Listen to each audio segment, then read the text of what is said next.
Hi everyone. This month we are celebrating the 20th year of the Africa Venture Capital Association annual conference. We are honored and delighted, all of us, to be participating in that conference, as we usually do as practitioners. And I am particularly honored to have with me George Odo, who is a senior partner and head of Eastern and Southern Africa for AfricInvest, also a co-founder of AVCA, right? AVCA, but AfricInvest is a co-founder of AVCA, absolutely. And the AVCA, honorary member of the AVCA. It has won an award last year, right? What was the award?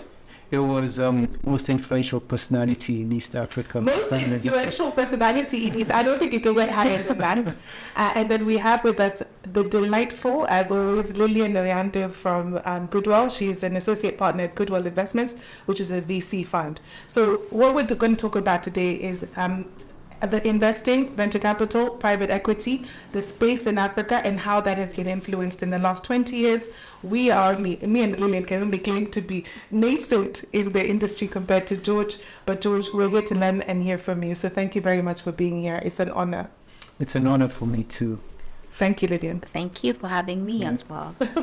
Okay, so George, you started your life in audit. How did that life in audit then transition into investments? Did you imagine what the space would be like and where you are today? No, it's a long journey. And I look back almost 30 years. Started my background in finance and audit. I'm trained as an accountant. In fact, I like to tell people I'm a recovered accountant. What does that mean? I'm no longer an accountant. Yeah. Alcoholics Anonymous, I'm Accountants Anonymous. I see. Okay. But started off in accounting, finance. But I quickly realized that that wasn't really a career, it was a tool. And I moved away from accounts, went to audit, moved from audit. And I realized even when I was in audit, I was always curious about what's behind the numbers. So it wasn't just about running the numbers, but what stories are the numbers telling you? So I've had the privilege of working short stint in the public sector, short stint in the development sector, and then private sector. And when I moved from the public sector, I moved on to work in the insurance industry. Yeah. So in the insurance industry, I spent some time, again, a little bit of time in audit, operations, then actually worked for an agribusiness company in the flower sector. Yeah. Used to drive up and down between Nairobi and Thika to go to a farm every morning and come back in the evening. Did that for a while, and that was interesting because, again, I was brought in because of my finance skills. Yeah. But then quickly pivoted to doing more than that. I was running the operations. Yeah. Trying to figure out, why are we making losses? Are they post-harvest losses? Are they, which particular flowers gives the highest prices? What stem lengths are relevant? Going off to the Netherlands to understand where we're selling, going to Germany, going to Switzerland. So I'm very into the business. Moved from that and went to work with the development agency. I worked with Care International. I spent a good decade of my career with Care International. Yeah. And I was the odd guy because I was the guy who's come from the private sector. He's a numbers guy. This is a development agency. But there I was able to work with smallholder farmers and carry the same lessons I had with large farmers, but take it to smallholder farmers, building on economies of scale, connecting them to markets, getting them technical assistance, and working with farmers who are 1 acre, half-acre plots and putting them in groups as companies so they're able to benefit from all of these services. And, that was for me the most transformative part of my life, because I quickly realized that, there's more to life than just making money. And from there, we're part of a team that was getting money, soft capital, grants actually, and we're able to invest into companies. So we invested into an agribusiness company in Makueni, eastern part of Kenya, invested in and that company also started working with farmers in western part of Kenya. We were supplying Nakumat with products, Nakumat to people who are as old as I am, remember Nakumat before it went under. It was there before Naivas, that. And Carrefour for them. And Carrefour for that matter, exactly. And then I was working with farmers so I started with a Kenyan responsibility, started as a project manager, left as a regional director. So moved from Kenya, working with farmers in Uganda, in Arua, who are exporting sesame to Turkey, working with farmers in Tanzania who are working in the rice industry, working with farmers in Zambia in the sesame side, working with microfinance in Kenya, microfinance in Zambia.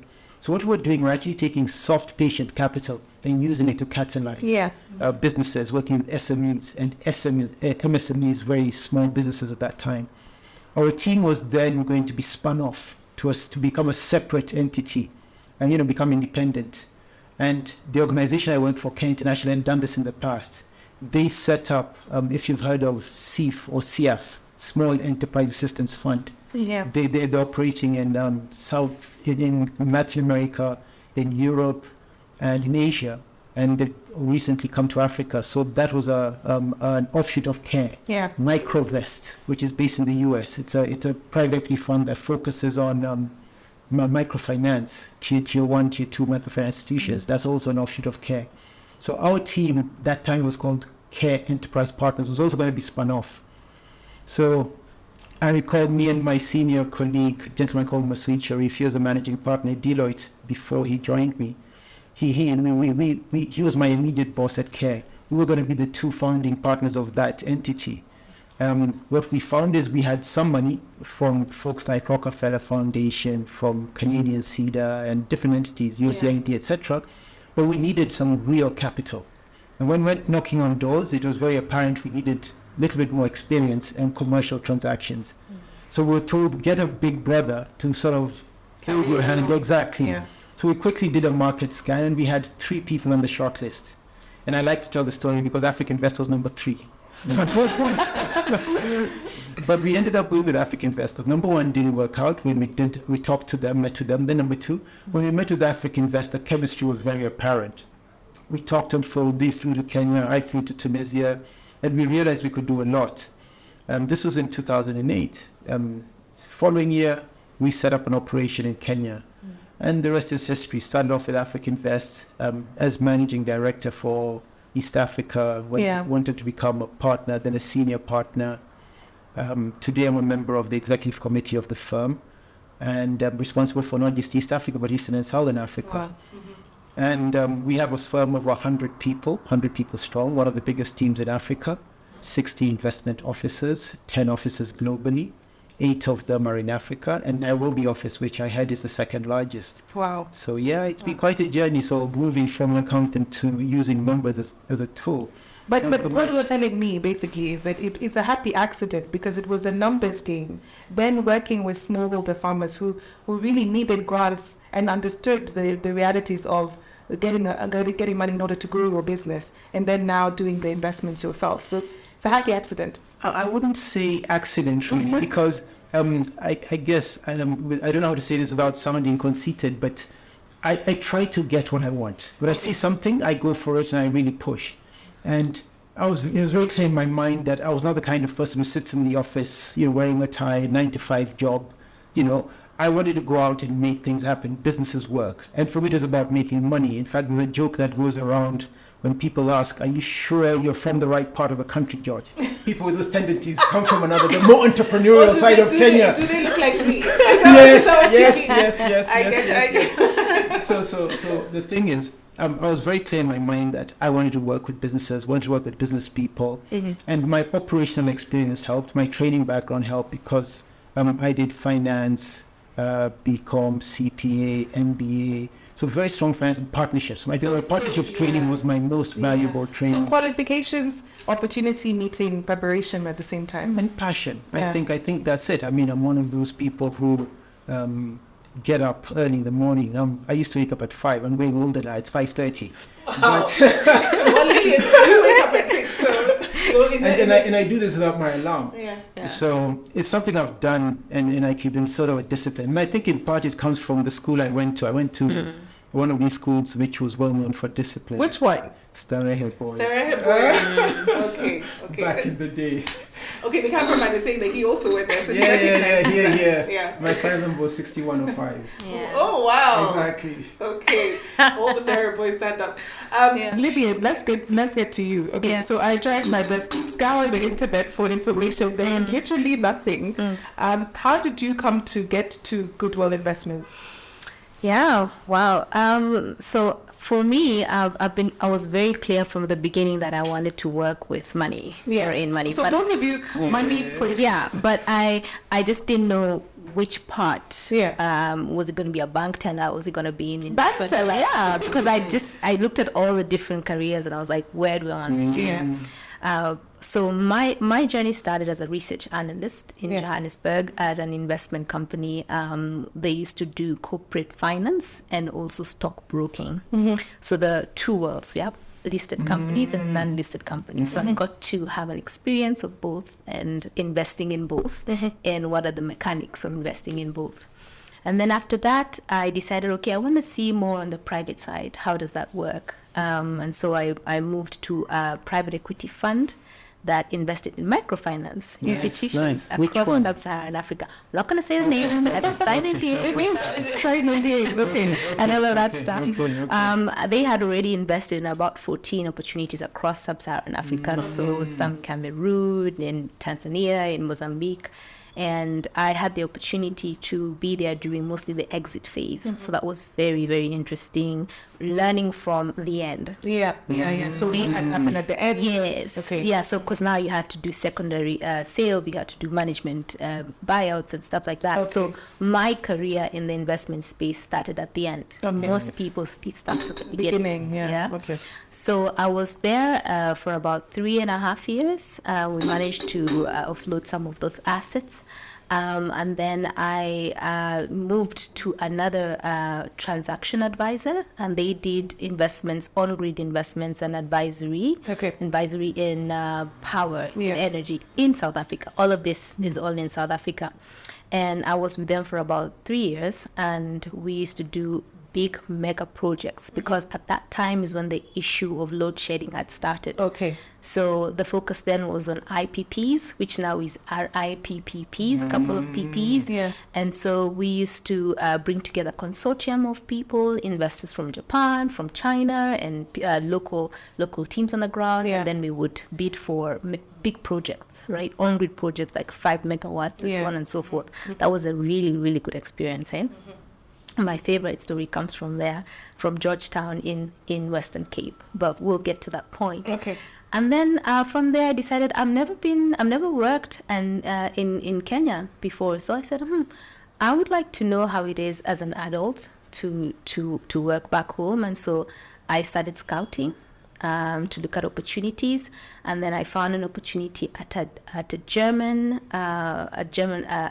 big company, asset management company, Deutsche Bank, and they had a sustainable desk, and the asset management desk that they were looking at, they had a private credit fund that looked at businesses in the agriculture space. Yeah. So now you see, I moved from finance, now I'm getting into the agriculture space, and now I'm getting into senior lending space. Yeah. So I was there for, again, a couple of years, did quite a few opportunities across East and South Africa. I remember going to Zimbabwe for a due diligence. That was really good at the Hippo Valley. Yeah. The views must have been beautiful, but the DD, I'm not sure.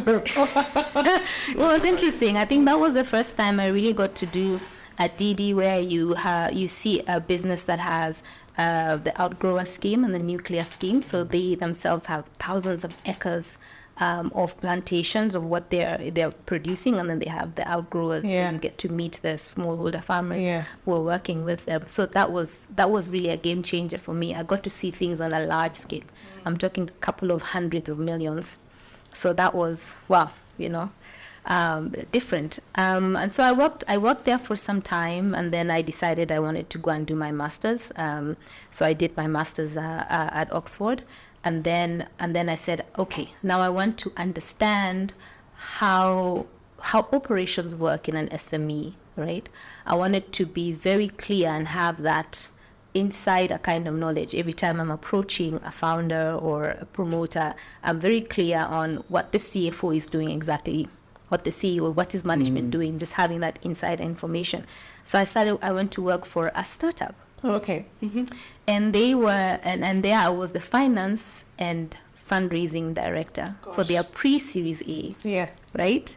So it was also a very, very unique time for me, because now I'm the finance manager, so I have to do the payroll, I have to make sure the accounts are right. So my degree, which is in financial management, had a combination of accounting and investments. So lucky for me, I had that accounting background, so I knew, okay, payroll, trial balance. So it was a lot of work. So big ups and thumbs up to CFO and finance managers. A lot of work. And at the same time, I was also helping them to fundraise. Yeah. So building their model, and coming from the investment side, I knew what the investor wants to look at. So I was really tailoring things to speak to and what, answer questions before they are asked. Yeah, I mean, that experience is invaluable now at Goodwell, because you're the investor looking at the business itself. Exactly. So after I had done the pre-Series A and closed and good, then I moved to Goodwell. Yeah. And so here at Goodwell, I am associate partner and regional head for East Africa. And my role there is to, all the way from origination, manage the team, portfolio management. And why I chose Goodwell, I was looking at a couple of different opportunities at the time. And I was with child. Yeah. Yeah. And in their job advert, they said that we do not discriminate. And they wrote a couple of things, race, age, and then they wrote pregnancy. Okay. I was very shocked. I had never seen that before. Which is not something that many employers would. I was very shocked. So I was like, okay, let me test this. Yeah. And so I applied. Okay. And here we are today. Amazing. I mean, so they really they stood by their word and they didn't discriminate. Yes, So that's and they waited all the way. Yeah. Okay, excellent. Yeah. So let's go to you, George. When you then started AfricInvest, and you now have an office in Nairobi, you've partnered with these Tunisians. What was the experience like from that beginning to today? No, I mean, it was amazing. Like I said to you, when we were looking for a partner to spin off, to help us spin off our own GP back in the day, we're looking for certain traits. We're looking for people who are technically skilled. We're looking for the chemistry. We're looking for people who would be able to help us fundraise. And so we found all of those. We ticked all those boxes with my colleagues. And I must say that we didn't set up our own GP. We ended up setting up a Tunisian, an AfricInvest. That time it was called TunInvest in that part of the world, but in this part of the world, we refer to it as AfricInvest. Yeah. And we rebranded. We used to have Moroccan Invest, we used to have TunInvest. Now it's just AfricInvest throughout. Yeah. But the thing that I found most valuable about my colleagues is what you see is what you get. And, any Kenyan can relate with that, straight talking, and they're very supportive. And I recall the structure when we started off, because we're opening offices all over Sub-Saharan Africa. We opened an office in Abidjan for French-speaking business in Francophone West Africa. We opened an office in Lagos for Anglophone business in West Africa. Nairobi was at that time East Africa. There was a lot of very strong support from the head office. Yeah. They helped to train us, and our training entailed going to spend some time in the head office, but also some of our colleagues coming and spending time with us. When we're going through deals, we're working on deals together. It was very much, if you like, a partnership of equals, and very supportive. So that was cool. And I think the other thing that's very interesting about AfricInvest is we have 22 different nationalities. And I say this because people sometimes think AfricInvest think Tunisian. AfricInvest has 22 different nationalities. You can't get a more diverse team. 46% of our team are women. So it's one of the biggest women complement in the industry. Yeah. 23% of our leadership are women. So amazing. Diversity is big for us. Amazing. So also standing behind their name. What I wanted to get to actually is the type of investments, actually the sophistication of the deals that you could see at the time, and what you were seeing in terms of what kind of business can I enter into? Am I willing to take a risk? Very different from, for example, a Goodwell, where they're actually taking risk by being venture capitalists, right? So talk to us a bit about that. Yeah, so private equity is a little different, So private equity, you have to have some track record of results, financial performance, because that's what you're selling. You also, so we look at the financials, so how strong, how stable is that business? What's the growth perspective? Because you're not just buying the history. And very often you hear that, performance of the past is no indication of the future, but it gives you a good sense of track record. So you buy into a business plan going forward. It's very important that you have a strong management team. So you look at management teams. So you look at the owners of the business. In a business, you do business with people. If you have a good relationship, you can fix things even when times are tough. If you have a bad relationship, you can destroy a good business. So relationships are important. So it's important the people we sit across and do business with are credible people. Integrity is really big for us.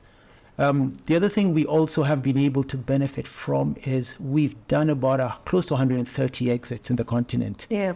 I don't think there are very many other managers who can claim to have done as many exits. And probably outside of South Africa, and even if you look at South African managers, we are close to the top in terms of number of exits. And we've done everything from promoter buybacks or put options to listings to strategic sales, trade sales for minority, majority, to self-liquidating instruments, whether they be convertible bonds or redeemable preference shares, redeemable convertible preference shares. We've done all sorts of structures, and that was something that we really appreciated, certainly from my own personal perspective, and I see it with a lot of the younger team members, the ability to learn from the many different structures that the team has done. My colleague Skanda, who is our chief investment officer, we started the Kenya office with him.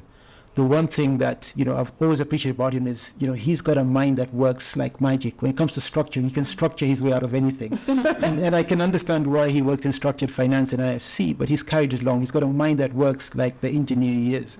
And that's one thing. That's a good representation of AfricInvest. Whether you're talking to Aziz, one of the founding partners, or Ziad, you always get solutions, so very solution-oriented. And that has helped us to do quite a number of transactions, education in this area. We've done, we invested in Brookhouse International School, sold that off to a very strong strategic operator, very successful. We invested in Abacus Pharmaceuticals in Uganda, sold that off to Carlyle, who are one of the largest PE players in the world. We've done insurance. We invested in UAP, sold that to Old Mutual. Invested in Family Bank, sold that stake to Kennedy Development Agency and Lab Trust. We've invested in a number of companies, and I think what helped us is we've been able to demonstrate that it's possible to do good deals in this market. Yeah.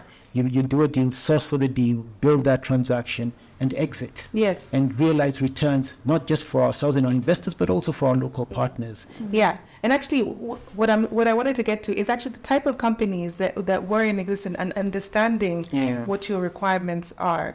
Was it very difficult to persuade them to take the money or to form structures around what your expectations were for them? Or is it much easier? It must be much easier now because people understand private equity and also understand those kind of, what the requirements are, right? Yeah, very good point, Njeri. Actually, back in the day, not only were you trying to show the value, convince your partners of the value, but you also had to explain to them. So you spent half the time explaining what private equity is and how it works.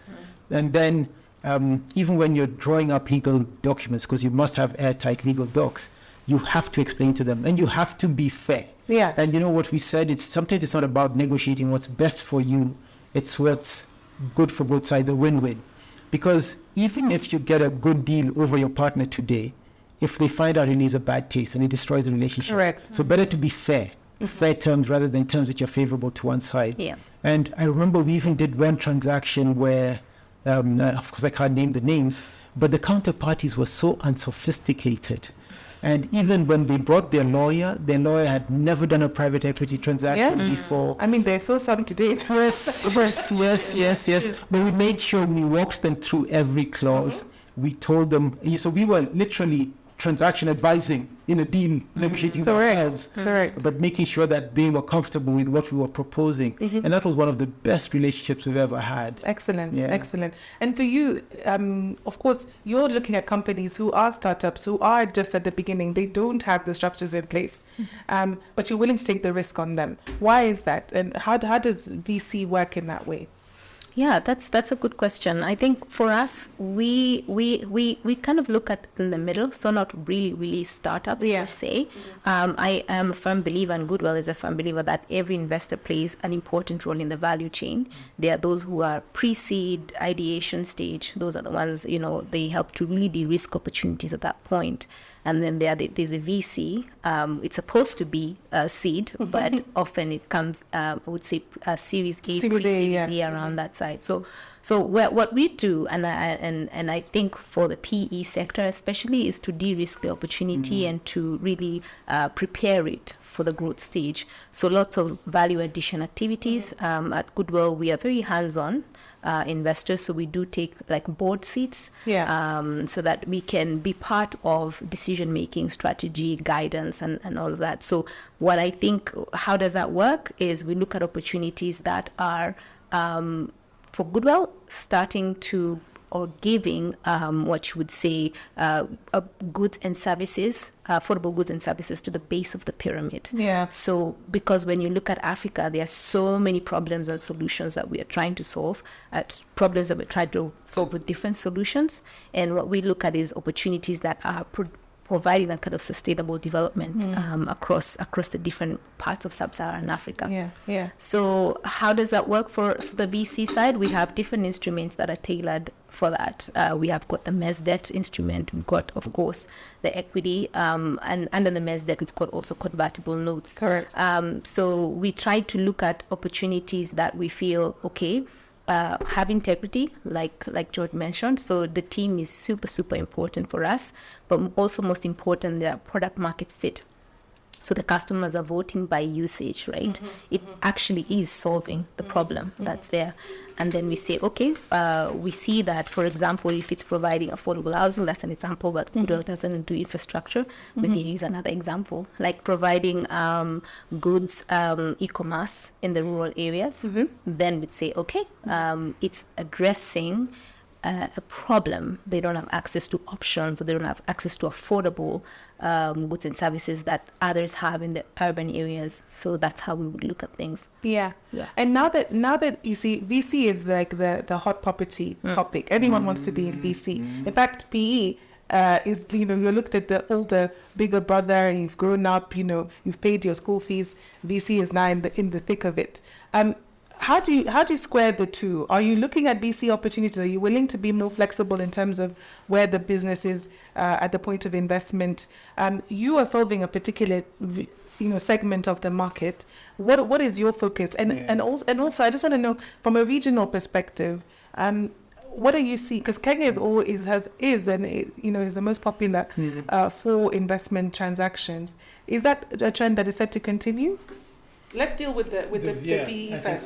So I'll tell you, one of the things, when we started our trade 30 years ago, we're going to be 30 years old this year. Gosh. Yeah, so we are the old guys at AfricInvest. We're actually going to be celebrating our 30th anniversary. And what we tend to do as a team is every year we go away and we have team building events and we have investor meetings. This year, the team's coming to Kenya. Yeah. So we're hosting the annual team building and the annual investor meetings in Kenya this year. Very excited about that because it's our 30th anniversary. I mean, that is a big milestone. It's a big milestone. And a lot of work, and a lot of transactions, and a lot of investments. Yeah. It has. I mean, maybe we should take time off and reflect, but I think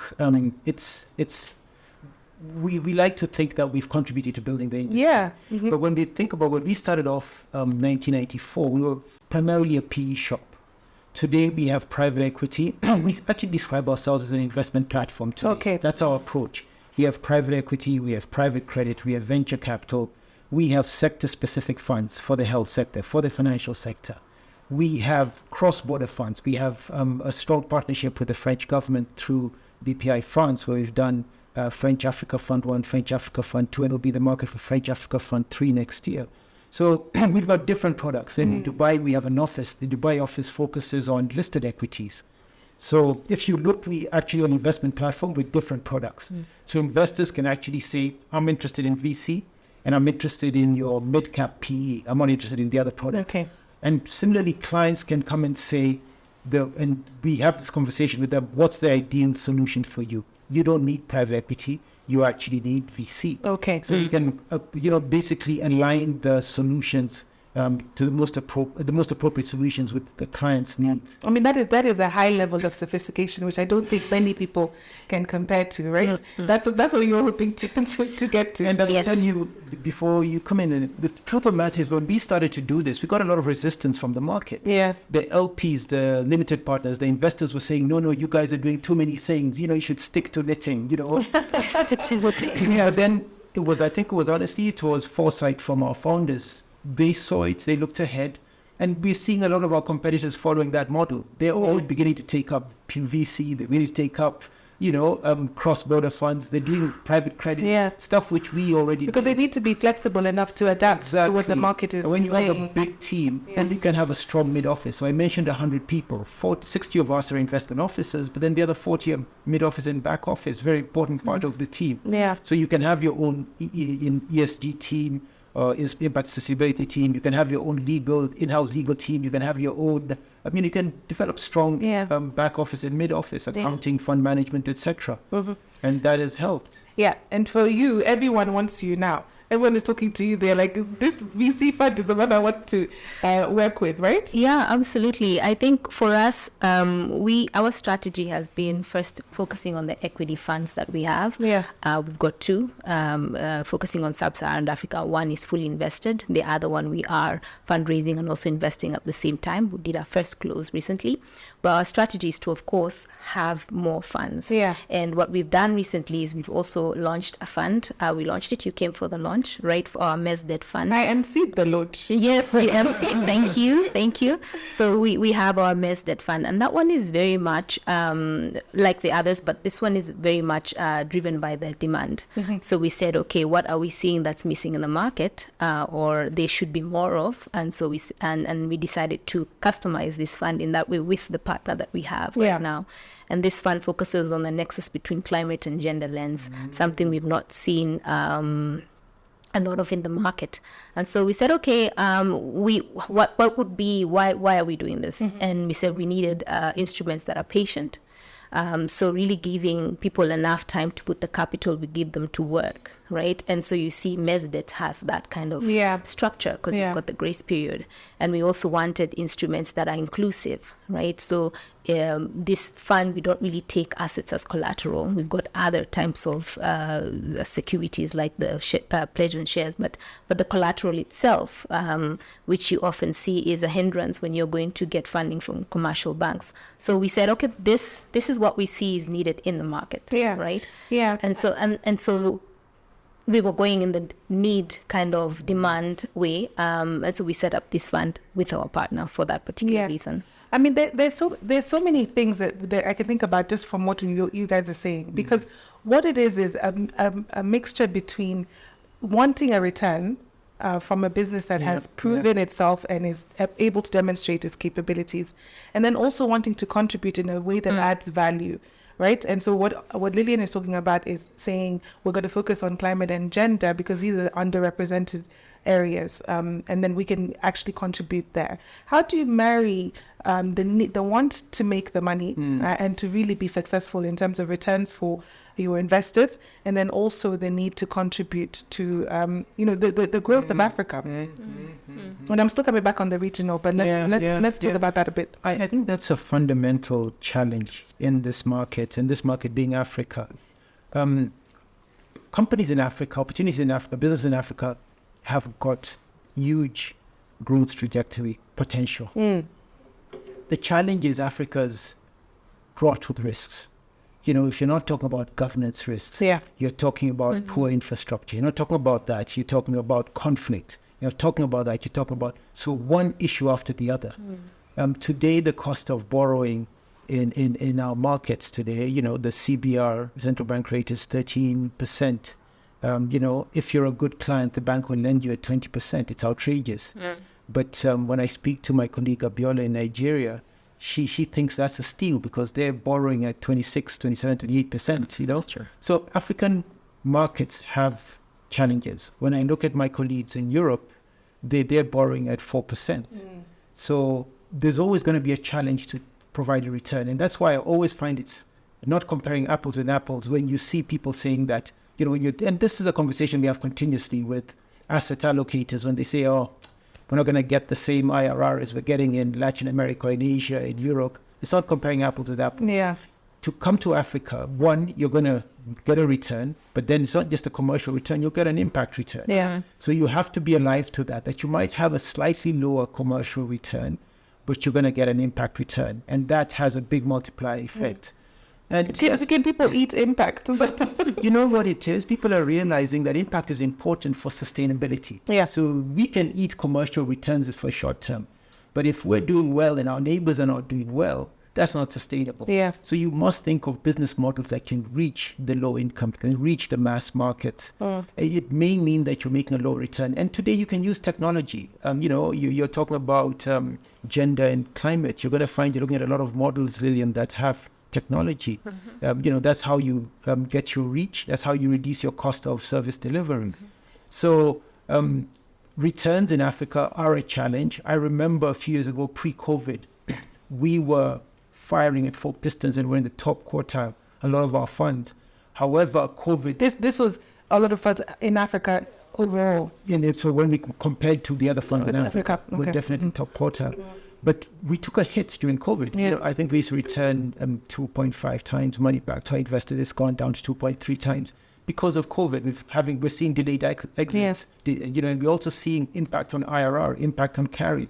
How do you keep the managers incentivized? Yeah. And this is why investors must think a little bit bigger picture. They can't be transactional. They've got to be relational. They've got to recognize that there are some tough times. How do you normalize that? How do you continue to look at long-term returns?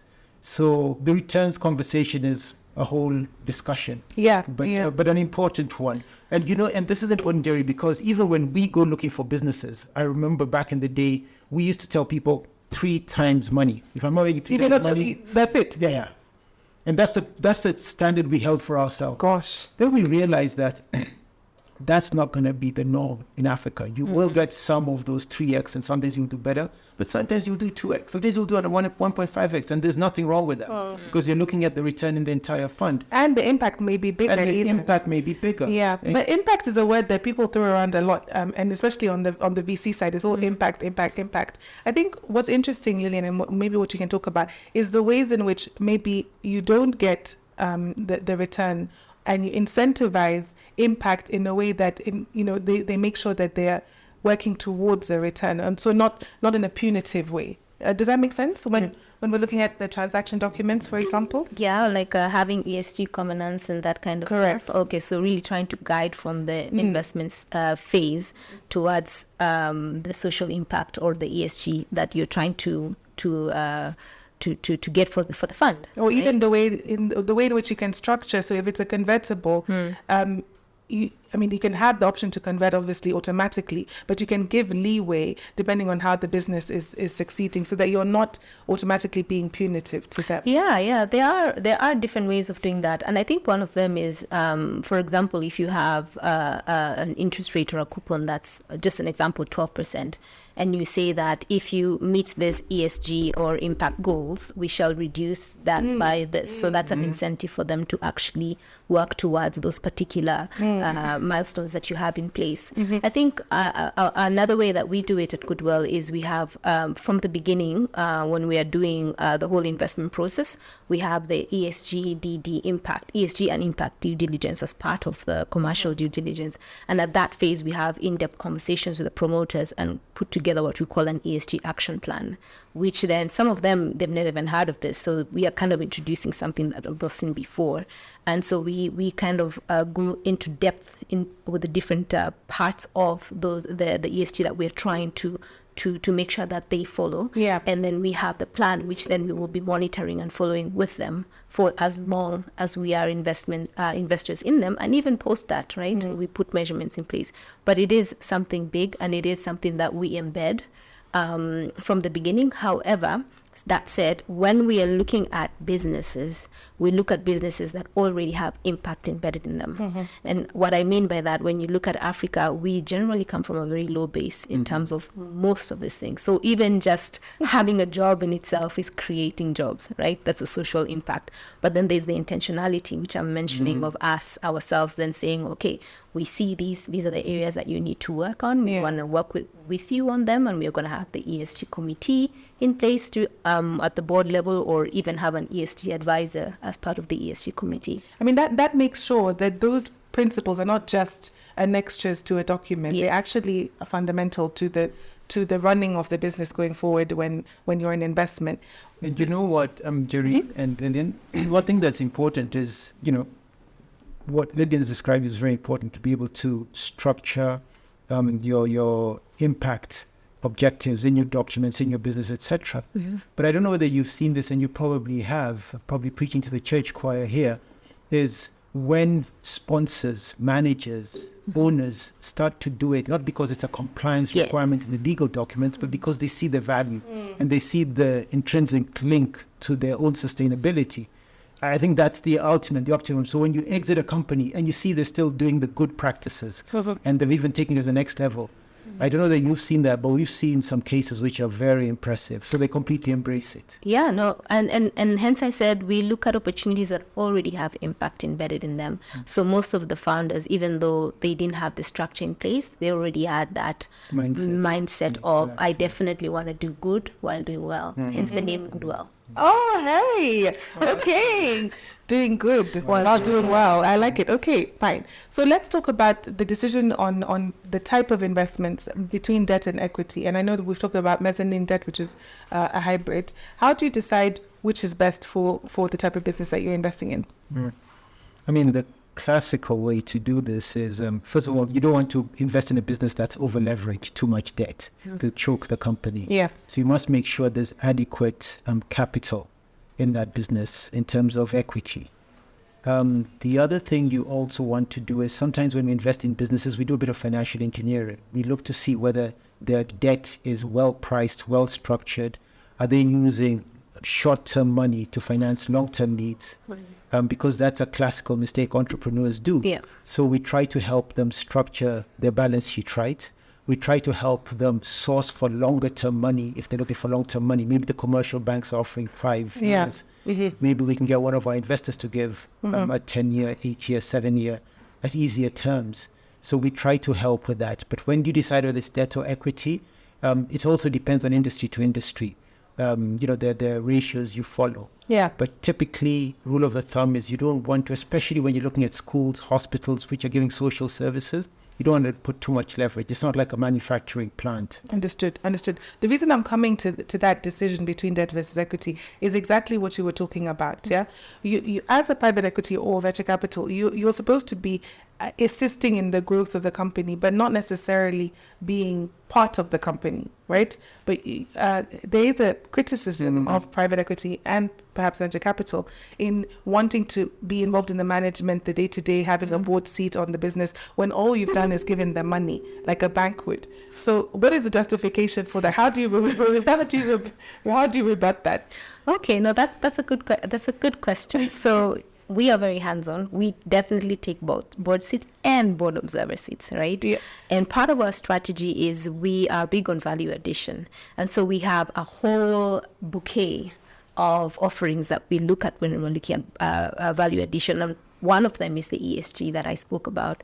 So whenever we're looking at a company, we want to come in and see, do you have a framework? Is this something that you're working on? Can we assist? So with our board seats, we're always looking at things from the angle of, can we assist you? Sometimes there is no board, right? And so we are coming to set up a board. And I think PE will agree with me when I say that the value of a company does slightly improve when they have a governance structure in place. So here we are, we've taken a board seat, which we are forming the board together with you, putting together the charters and the committees. Committees are super important, right? Because then if we have a finance and audit committee, we have visibility into your cash management and your liquidity planning. And so we can be able to also say, okay, we need AfricInvest to come in. with their debt, right? To be able to give that long-term capital or debt capital that we need. So we want that kind of visibility from an angle of helping and assisting the company to get to that stage that we can hand it over to the next investor. Yeah. And for it to be sustainable as well. So the board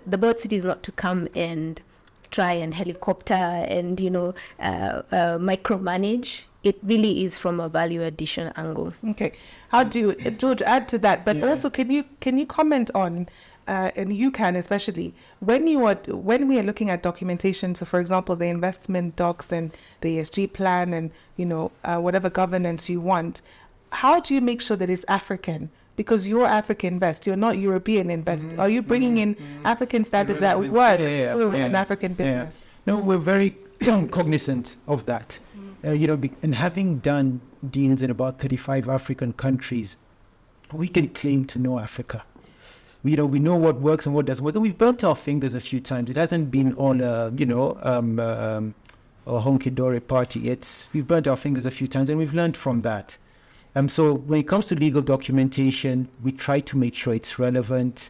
We try to make sure that any covenants we're bringing in are localized, contextualized, and if there are higher standards outside of our market, those can be aspirational. Okay. But it's important, for example, there's some things which are you can't compromise. So child labor is child labor, no matter where. So you'd have those embedded, so some things which you don't compromise, but there's some areas where you may say, yes, we don't have this level of development in our continent, and you have to then, again, customize, contextualize. That's important. But also just to add on to the early conversation that you're having with Lilian around board seats, too active in companies, we are very clear from the get-go. If you're just looking for money, we are the wrong people, because there's lots of money available out there. Go to a bank, go to a financial investor, because that's not us.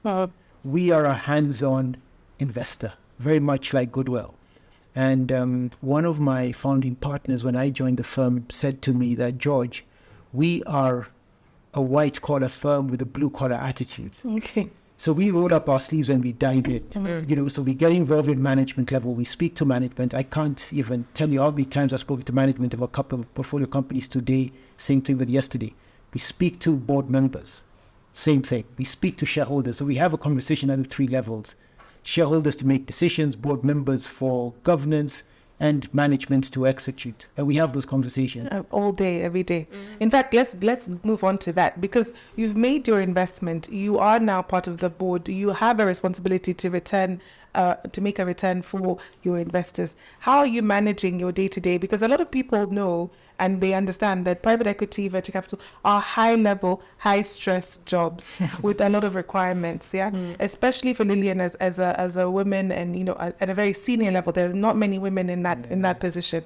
Let's talk about how you manage your day-to-day after you've given out that fat check. It's a team thing. I think one of the most important lessons I've learned over the years is it's important to have very, very competent team around you, people who are smarter than you, people who are more capable than you. You learn from each other. So surrounding yourself with competent people with the same values, working hard, taking responsibility, that's important, because it is a high-stress job. And it's everything from the deal sourcing to the preliminary analysis when you find the companies, to the structuring of the deals, to the due diligence, and the final structuring, and speaking to IC in between, making the investment happen after all the regulatory approvals and getting all the legal docs in place, and then managing that investment. There's a relationship going on. Continuing relationship. Exactly. And building the business so that you can exit at a higher multiple. So it is a high-stress job, but in between fundraising, deal sourcing, and analyzing businesses, adding value, let's just say you need about 30 hours a day. Gosh, and I can imagine that you put in those hours. Lilian, how do you manage it? I completely agree with George. It definitely is a team effort. So on the professional side, for me, is different people play a different part in the whole management of the portfolio. And we have those who are originating, we have those who are executing. Sometimes they overlap. And, it's never one person looking at one deal. At any given time, a promoter knows that they can call me or they can call the investment manager, and they will get the same answer, or they will get the same kind of response. So everything is very team effort for us. I always say if we're only thriving if we're all thriving, right? Yeah. So without that team effort, then I think it would be an even more stressful job, because then you have everything on your plate. You're trying to speak to co-investors. Yeah. You're trying to speak to shareholders, to the board members, to management. You're trying to, it's a lot of work. On the other side, as you mentioned, as a woman, especially as a mom, it's the support structure as well, right? Really having in place people who can be there with your family or with your kids when you take a trip to go to an in-person board meeting. It's the support. It really is a team and the support. Family matters. Yeah. Yes. Because they have to be very patient also sometimes. Exactly. With all the travel and all the late hours. Yes. But then, we work hard, Njeri, but we also play hard. Okay. Yeah. Tell us about the play. Yes, George, tell us. Exactly. Tell us about the this play. I think we might need a whole different podcast for that. Okay.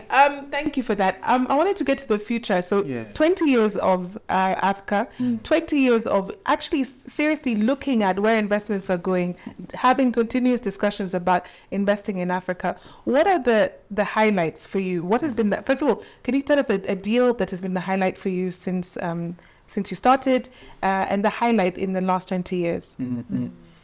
I'll come to the deal last. So let me start with the highlight, what I've seen and where I think we're going. And I'll tell you a very quick story about the deal. We, as AfricInvest, are founding members of AFCA. We are also founding members of what used to be called the Emerging Markets Private Equity Association, now called Goodwell Private Capital Association. We're founding members of East Africa Venture Capital and Private Equity Association. We really value industry associations because it's not about George or about AfricInvest or about my colleagues. It's about the industry, and so we want to carry everybody along. So when we have want to speak to policymakers, we want to speak to other industries, we give our industry a voice. Yeah. So industry associations are important from that perspective, and Africa's come a long way. I remember when we came to this market the first time, and Africa was moving its office from Cameroon.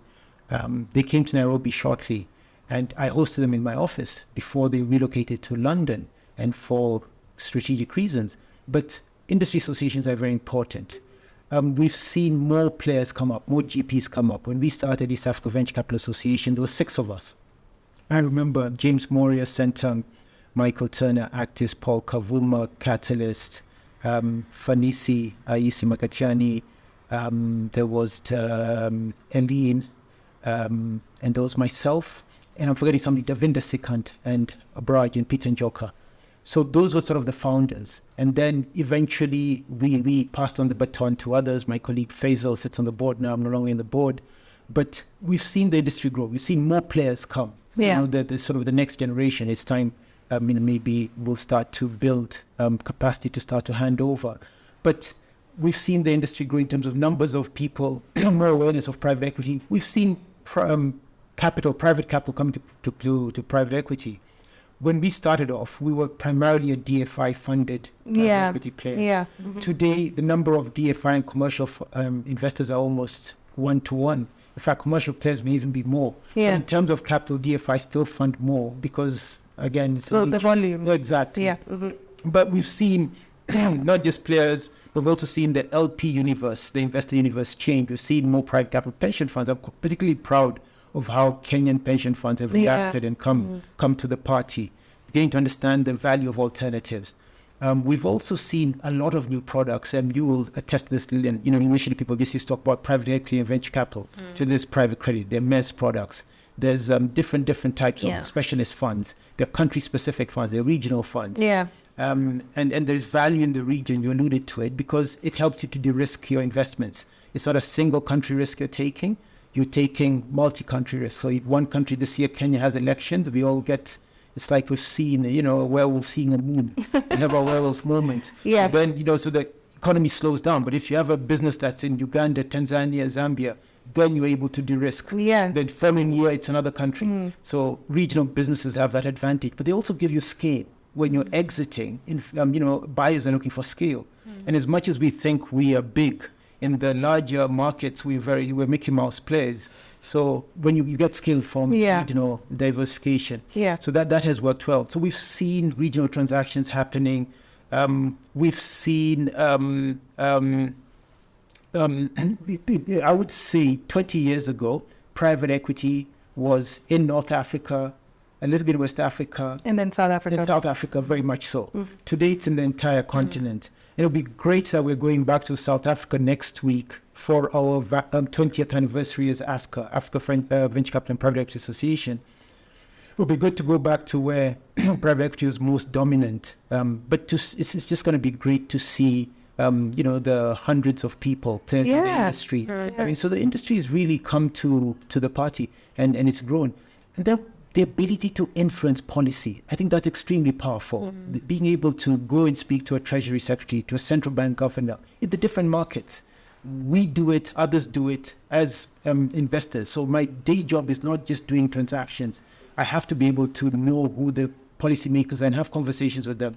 And not at AfricInvest level also, but at industry level. Now that's extremely powerful. And so when I look at the industry today and where it was when I joined AfricInvest 16 years ago, I mean, we've come a long way. Oh, yeah. I mean, because I feel like I've only just joined. And then, because I'm a younger lawyer. You're a young lawyer. So it's really great to see. And also, every time I've attended AFCA, is to get to understand businesses. And we are working with them and then saying, we've done these deals, now let's push to the next frontier. And I think that is something that we can't buy.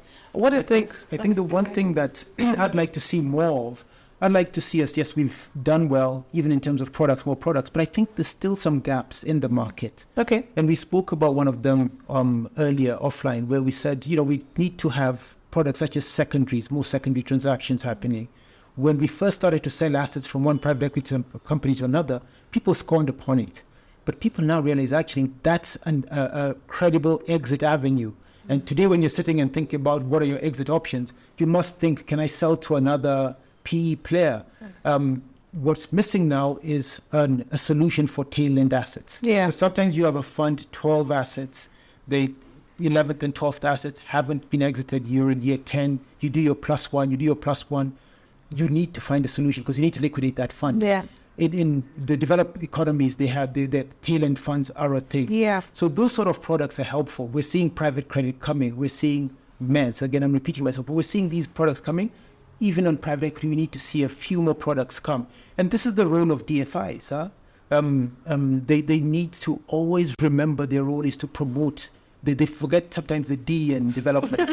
So, I think they've done a good job. Credit to them. I'm not criticizing them, but I'm saying they should push us. Push the envelope. Exactly.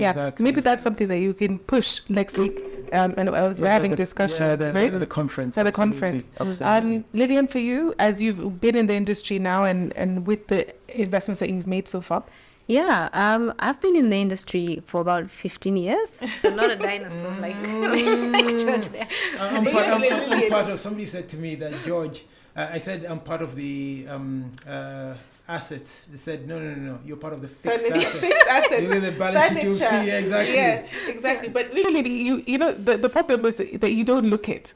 And that's the thing. Well, thank you, Njeri. Yeah, I've been in the industry for about 15 years. I remember when I started, there wasn't even a big talks about ESG, corporate social. I remember writing an article in one of my first jobs about corporate social responsibility for development funds. It's actually, I went to unearth it. It's almost 15 years old, one of the first articles. So that was very We'll have to put a link to that article in this podcast, yeah? It's fine. But remember, I was writing from like a 20-something-year-old angle. You were aspirational. We'll see, Njeri. We'll see if we can even publish it. It's fine. And at that point, the instruments were just the straight equity, or just vanilla debt. There were in all these instruments we're seeing right now, these products that George is talking about. So there's been a lot of development and change. Even the type of people in the room has changed, right? We're seeing a different mix of genders and races. But of course, we still need more females in the decision-making tables. But yeah, a lot has changed. And what we are seeing, what we are doing right now as Goodwell, we started about 20 years ago. We started in India. With the financial services, and then we got into Africa through West Africa with a fund, and then we got into Sub-Saharan Africa. And we are only now just really trying to make an impact, social and financial return, in the specific theses that we've chosen to, because we see that it'll take a bit of time to be able to address those needs. Yeah. And so what we're seeing and what we're doing right now is just zooming in and saying, okay, we've decided on financial inclusion. And so with that thesis in mind, how do we then really move the needle in this space? Or if we've decided on agriculture, decided on e-mobility, and how we see the needle being moved is with the impact and with the returns we see from our companies. For example, if we see the revenue, when we got in, it was at 1 million. And by the time we're looking at year 5, it's at 50 million, then we can really, really clearly see how our capital has been put to work and how our influence has been put to work. And so we see that we still want to continue in that theme, that thread of really zooming in and saying, how are we directly contributing to the companies, then indirectly contributing to the society and the community. Yeah. So that's kind of how we see things. It's really going back to what I say in terms of providing affordable goods and services to the base of the pyramid, and that we can only see by the performance of our companies. The companies. Yes. I mean, yeah, and even the work that we do when we are doing the transaction documents, it's important for us to ensure that what we're giving them is fair and that they can actually meet that expectation. Yes. So I'm fully aligned. We might not be at the front line, but we are also contributing as lawyers. To shout out to industry. Yeah, it's true. And you know what? Private was just a vehicle. Venture capital, these are just vehicles. The end game has to be development. It has to be job creation. It has to be impacting people's lives. It has to be building economies. That's what it is. That's what grew the European economies and the American economies. It's private equity. Yeah. So we should do the same. We should do the same. Let's talk about the best deal, the highlight. I'm not sure about the best deal. I know you can't choose, right? But maybe a highlight. I think I can. I mean, this is an education deal. There's an insurance deal. We're naming them. There's a banking deal. And you know what happens? Let me tell you what is in common with all of these deals. One is there's an obvious growth in business revenues, income. So being able to employ more people, pay more taxes, etc. So that's there, and it's obvious. But then also being able to develop and retain and maintain a relationship with the owners of those business. So post-investment, being able to get a call from some of these very established icons of industry, pick up the phone and call you and say, can you spare 5 minutes for me? I need to speak to you. I need to consult with you. That for me is a big text. So that relationship stays on with the owners of the business, with the management teams. That for me is powerful because it goes beyond just the transaction. Exactly. When I think of good deals, I mean, I could give you names, but honestly, when I start to see what thread runs across, it's all of those. And that's why they know that they can pick up the phone, they can call me at 11 p.m., they can send me a message at 7 a.m., they know I'll be there for them. They can ask me for a meeting. On Sunday, I was meeting some of our fellow shareholders in one of the business. They said, we have probably enjoyed going to speak to you. And I said, okay, maybe after Mass, I'll come and see you. And I did that. I went and I saw them. And I listened to them for a couple of hours and we came up with a solution. But that's what it is. That's what tells me a deal is a success. When people see the value added, they're asking for it. There will be some tough moments, no doubt about it, in any relationship. But you have to be able to work your way through that. Excellent. Lilian, highlight? Yeah, highlight. I have 2 deals. I have a big one and a small one. Okay. And my big one is, first, I'm big on converting waste into power. I think that there's a lot of waste in Africa.